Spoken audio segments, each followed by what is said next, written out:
Hello and welcome to Talking Scotch with me, Pierre Meintjes. Today we're in a very, very special place of Scotland. We're in the most further southerly distillery in the whole of Scotland called Bladnoch, but that's not the only reason we're here. We're here to speak to my dear friend of more than 25 years, Ian McMillan.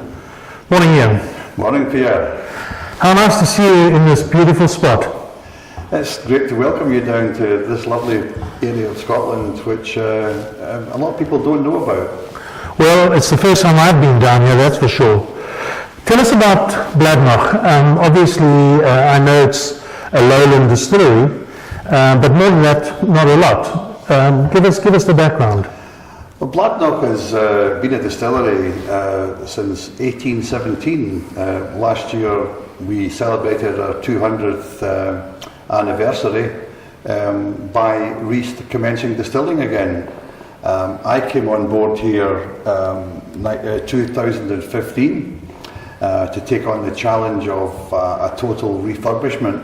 The distillery had not been in production for 6 years, and I was given the task of looking at what could be done, what could be saved, if we could save anything at all.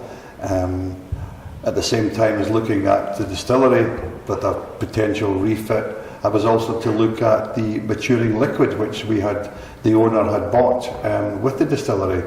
So it was like a two-pronged thing. I quickly discovered that the distillery was not serviceable, it was not usable, and it was really a total strip out, redesign and rebuild the distillery again, which we achieved in a remarkable 18 months. Oh, that's unbelievable.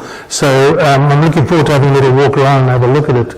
But the challenge to do something like that and take from scratch must have suited you right down to the ground.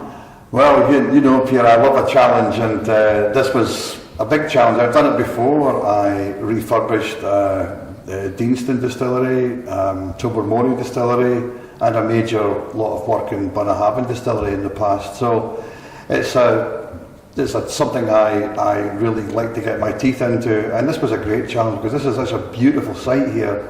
The old buildings, the old granite and whin buildings with a beautiful pagoda.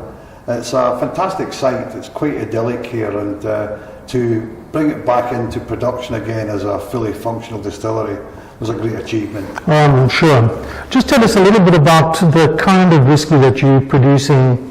Because you said you were lucky enough to have some stock that was warehoused already.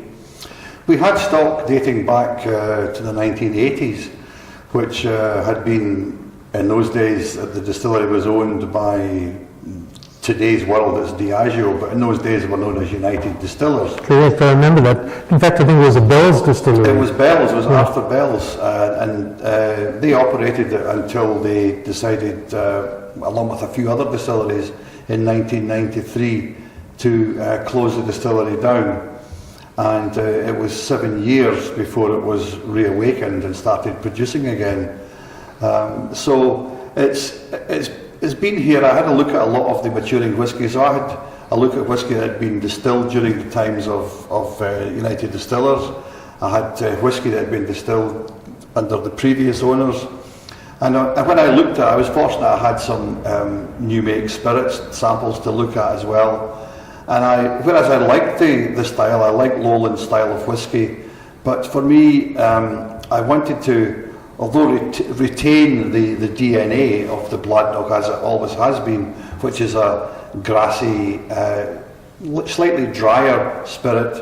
I wanted to introduce a little bit of sweetness into that, a little bit more weight. Yeah. So I designed the stills to make sure that I would make that type of spirit. So I'm looking forward to seeing those anyway.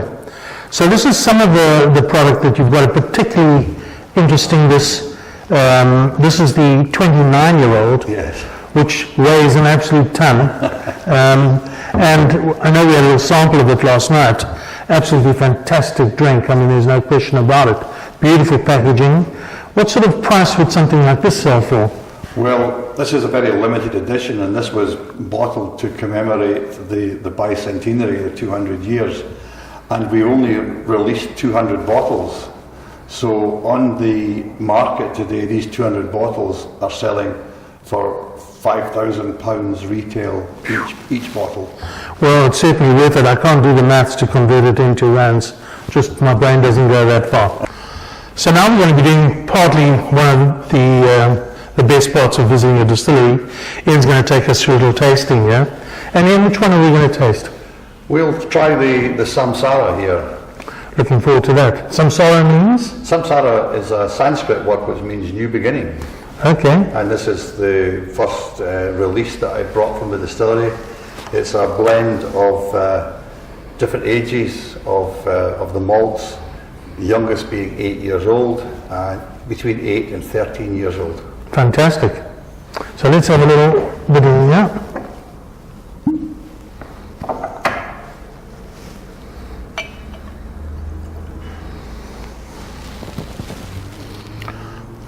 Beautiful colour. Lovely.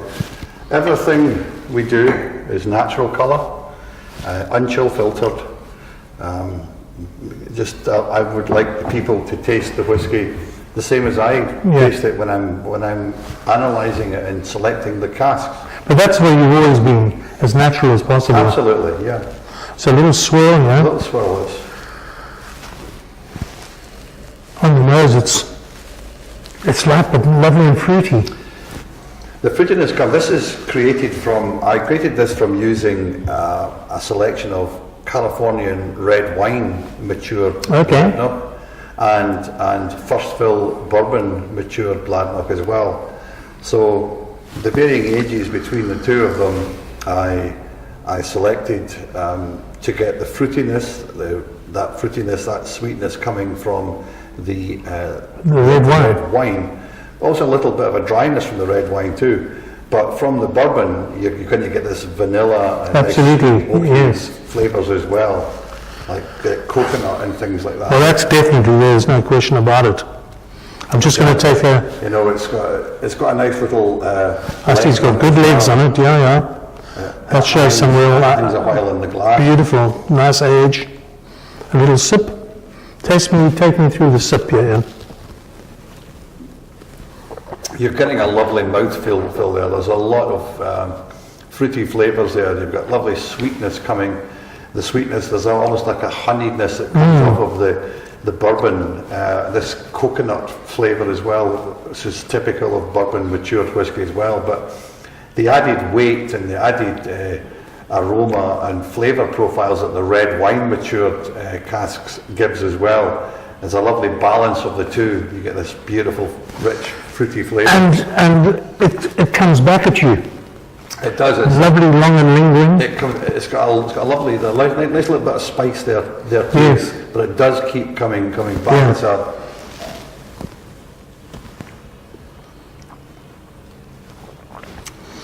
Well, Ian, I must say it's been an absolute pleasure, and thank you for welcoming me here down in Bladnoch. It certainly won't be my last visit, that's for sure. And thank you very much, and I wish you and your distillery all the very best and great success. Slange of Slange.